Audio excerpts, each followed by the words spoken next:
Herkese merhabalar, ben Tuğba. Kanalıma hoş geldiniz. Bu videoda sizlere fırın kullanmadan tavada hem de makarnayla 5-10 dakika içerisinde hazırlayabileceğiniz harika bir börek tarifi vereceğim. Ve tarife başlıyorum. Kaynayan suyun içerisine birazcık, yani 1 yemek kaşığı kadar sıvı yağ ekliyorum. Ve biraz da tuz ekleyeceğim. Daha sonra 400 gram 3 su bardağı kadar makarnayı ekliyorum. Ve makarnayı haşlanmaya bırakıyorum. Makarnam haşlanırken ben sosunu hazırlayacağım. 1 su bardağı süt, yarım çay bardağından biraz fazla zeytinyağı, 2 adet yumurta, biraz tuz, 1 çay kaşığı da karbonat ekledim. İyice çırpacağım. Güzelce karıştırdım. Şimdi böreğimin arasının peynirini hazırlayacağım. 200-250 gram kadar beyaz peynirin üzerine biraz pul biber, biraz da ince ince kıydığım maydanoz ekliyorum. İyice karıştırıyorum. Ve peynirli harcım da hazır.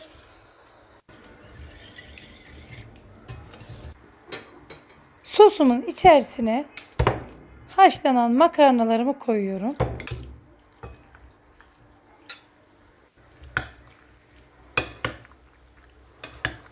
İyice karıştırıyorum.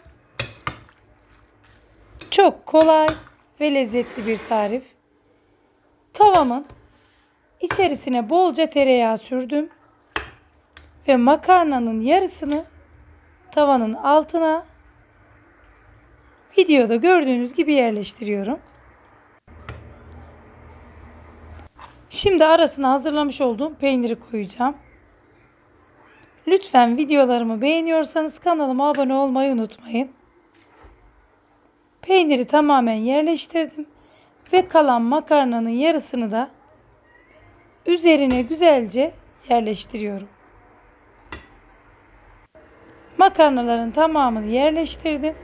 Şimdi orta sıcaklıktaki ayarladığım ocağın üzerine yerleştirdim. Kapağını da kapatıyorum. Arada bir kapağını açıp bu şekilde altının pişip pişmediğini kontrol ediyorum. Ve diğer tarafını çevirdim ben. Evet. Çevirdiğim makarna böreğimin altını yine bolca tereyağladım. Ve makarnamın diğer tarafının da pişmesi için tekrar tavaya koydum. Bu tarafını da güzelce pişireceğim. Ve makarnalı böreğim hazır. Servis tabağına aldım. Mutlu son diyebilirim. Gerçekten harika gözüküyor. Yemek için de sabırsızlanıyorum bu arada. Ve dilimleyerek sizlere daha yakından göstereceğim. Ve ayrıca sizin için lezzetine de bakacağım.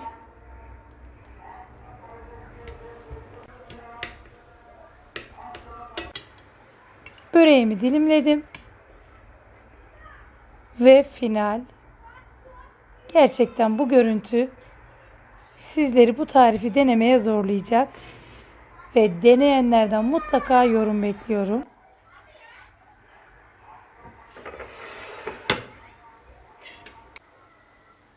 Ve lezzetine de bakacağım.